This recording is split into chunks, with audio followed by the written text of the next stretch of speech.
That's Surah Al-Naml again. Naml. شوفان. وصول. أي وحدة الحية؟ النمل ولا الشعراء؟ بسم الله الرحمن الرحيم. الحمد لله. الصلاة والسلام على رسول الله وعلى آله وأصحابه ومن والاه. أشهد أن لا إله إلا الله وحده لا شريك له وأشهد أن محمدا عبده ورسوله ما بعد. This is a continuation of sitting with the famous book Ad-Dawa wa Dawa, the Imam Ibn Qayyim al-Jawziyya rahimahullah ta'ala. And we're taking some of the explanation from Shaykh al-Razak ibn Abdul Muslim rahimahullah ta'ala. We went back and we were talking about the man who went to Ibn Qayyim al-Jawziyya to ask him the question that resulted in the Shaykh writing this book. So this man,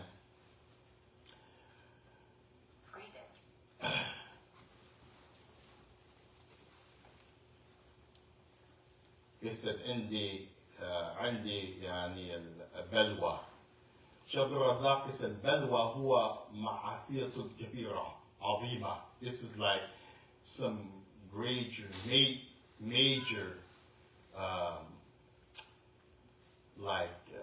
catastrophic major sin. But he also said it's ishq, like when somebody is, as the Prophet mentioned, mutman.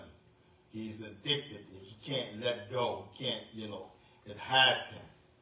So this is very important with regards to the man going to the Shaykh, because he asked the Shaykh, to help him. He said, أريد أن أتخلص من هذه بلوى. He said, I want to get free from this, but I can't. So Shaykh Razak, Shaykh Abdul Razak, he said, that's in that time. He said, now, how much more in this time? He said, with regards to the internet.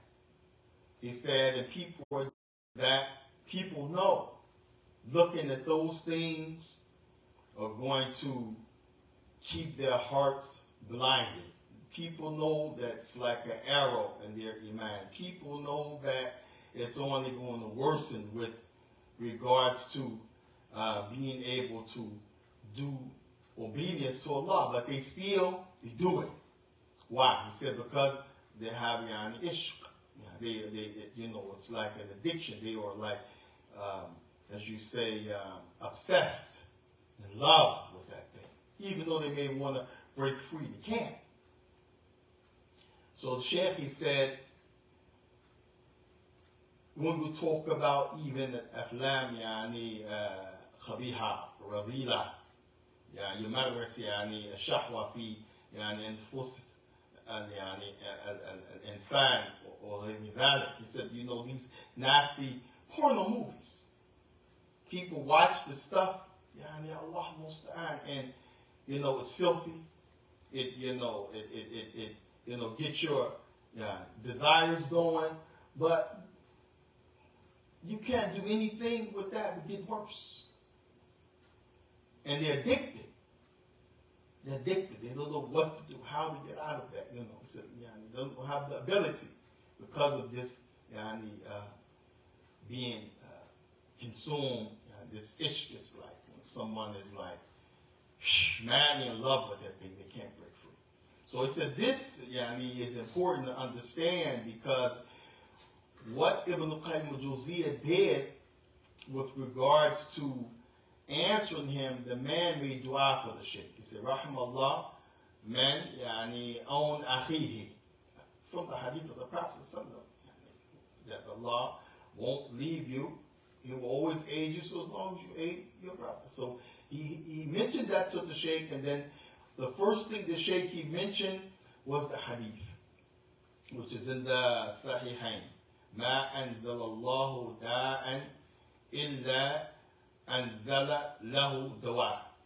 And the Shaykh, he said, Shaykh Abdul Razak, when he's talking about this, he said, this is min ajmal وأحسن يعني طريق بدأ بها الإمام. This is from the greatest, the most excellent, and beautiful ways the Imam started with this hadith. He could have mentioned any hadith. He mentioned that one. Why? He said because this hadith, as the Shaykh goes on, Imam al-Qayyim, he says, هذا يعني شفاء عام. This is a general type of thing that Allah sent down. Now, how many times, like for example, they said AIDS. There's no cure for AIDS. Okay, now they have medicine that the common folk can take that will basically do something in the blood to make the count of AIDS so low that it's like you don't have it. When they go and check your blood and run these things, it looks as if it's not in your blood anymore. If you stop taking that medicine, then the count will raise again. So it's not a cure, but they have this medicine so people can live and cope with HIV. But remember, when Magic Johnson got sick with the HIV, guess what? He got a cure way back then. The Shaikh, who was the Ra'is of Jamaat al-Iman in Yemen, Abdul Majid al-Zindani. He was in the Mamlak at the same time as Imam Muqbil studying, and they both went back to Yemen to help their people. He is also a scientist, a doctor. He said maybe 25 years ago, he has found the cure for AIDS. He was on different programs, cable programs, America with the knowledge. Why? Because they can't monetize it. They want to be able to monetize and control. If they can't monetize and control, then they will say, well, we don't have a cure. We're still working on it. There's no cure. What did the prophet say? Allah does not send down any sickness. Ruhan, as it relates to spiritual. Badniyan, as it relates to your body. Except he sends down with what? A cure. So Shaykh Abdul Razak, and as I wind down, he said the reason that this is from the best and the most attractive and beautiful ways that Imam al-Qayyim al-Jawziyah started this dissertation, because it gives hope to the one who's sick. نعم جاء بهذا الشيء يعين الشخص ماذا نشاط على أن فيه علاج له وأن لا يتسقط وأن لا ييأس من روح الله عز وجل. That person don't give up hope and despair. It gives hope. Keep making. He said, how many times, and then we'll mention this question we're in. He said, how many times people went to the doctor, we mentioned this before, and the doctor, he says, there's no cure. No. But people, he said, after the ushba, they took herbs. Out shariba shaymin zamzam, or they drink zamzam. Out, they just, made a lot of dua, and khalas. يعالجهم الله سبحانه وتعالى من ذلك البلوى أو الدائم. Allah cured them from that thing.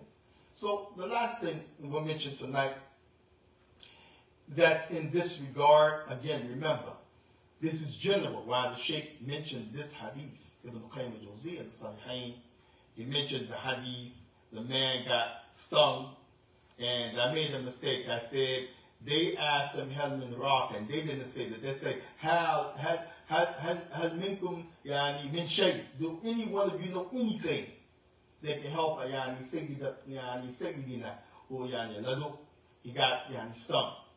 So Abi Sa'id said, Na'am, ana sa'iraqi ilayhi. I will read over him.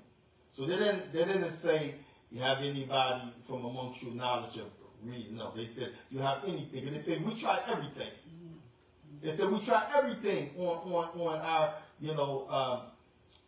chief, and nothing is working. Do you have anything? And Abi said, yes, I'll read, I'll pray, for him. He said, but in one condition. We are travelers. We came to your providence, and you denied us استقبال ما ضيافة. You didn't give us anything as guests. So now you have to give us something. You have to pay us. It's okay. Pay. So that hadith, it proves that the Quran treats physical too, because as the man got read over, the pain went away, everything went away, like he never got stung. They said he got up and walked right. Now we don't know how much Abi said he read over him. That's not disclosed. We don't know how long he was sick before they went and asked him, the same night, the next day. We don't know how long they stayed and they travels there. But the story, the point is, this shows you Quran also heals stuff for the body. Because normally when you read that hadith, people think, Ma anzalallah da'an, Allah didn't send down a cure. They think this is for physical sicknesses. Like what we just mentioned, AIDS.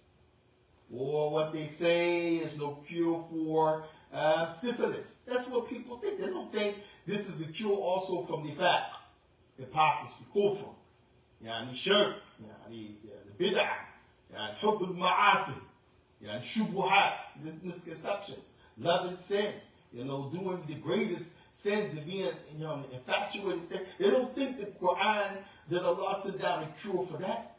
It's inclusive. So last thing I want to mention, we end. Ibn Qayyim al-Jawziyya, he's making this point about reading Quran or anything that is from the Book of Allah to heal.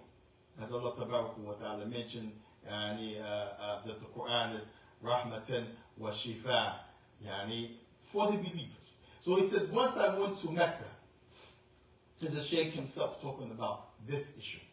He said that he was, ill. So he was looking, now look at the customary.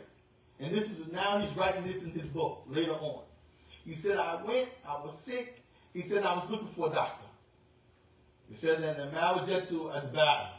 I didn't find any doctors or no one to treat me. He said, so I started, he said, so I started treating myself with al-Fatiha.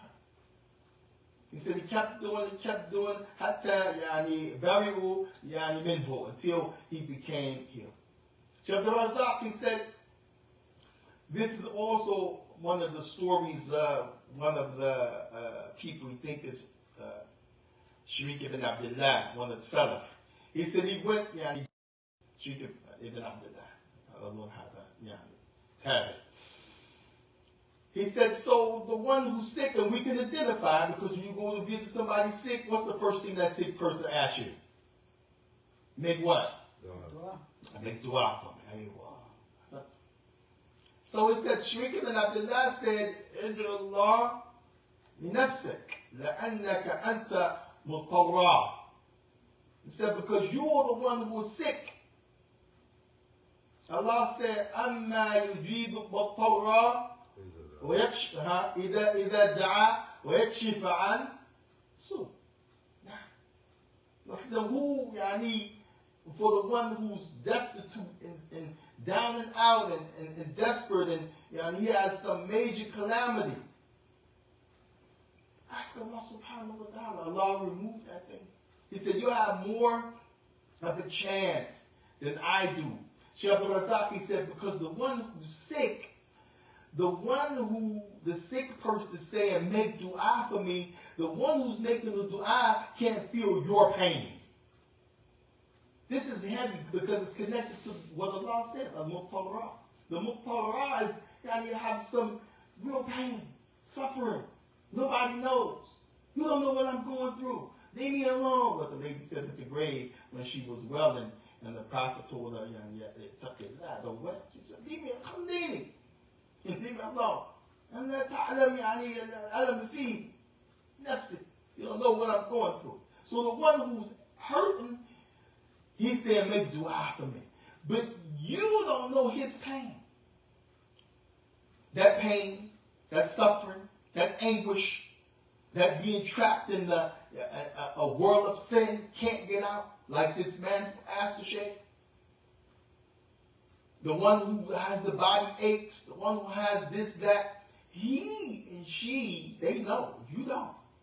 So Sheikh ibn Abdullah said, no, you ask, you in a better position. You in a better position than I. Shaykh al-Razaki said, this is not to say that you turn away from your brother. You don't make dua for him. You don't honor his or her request. But what's the mawd shahid, what's to pay attention to here is that you encourage that person who's being tested, who's sick, who's suffering at that time, make dua for themselves, because Allah promised their dua He will answer. Just because of their situation, Allah guarantee you, if you humble yourself, you ask, Allah will give you in that regard. And I thought that was, subhanAllah, something that's magnificent. And we ask Allah subhanahu wa ta'ala for His help and the safety. جزاك الله خير. بارك الله فيك يا شيخ. Tuesday. Focus mode. Press hold to open. Pick landscape. Cancel. Go live. Your live broad title. So what we hit? Finish? Now.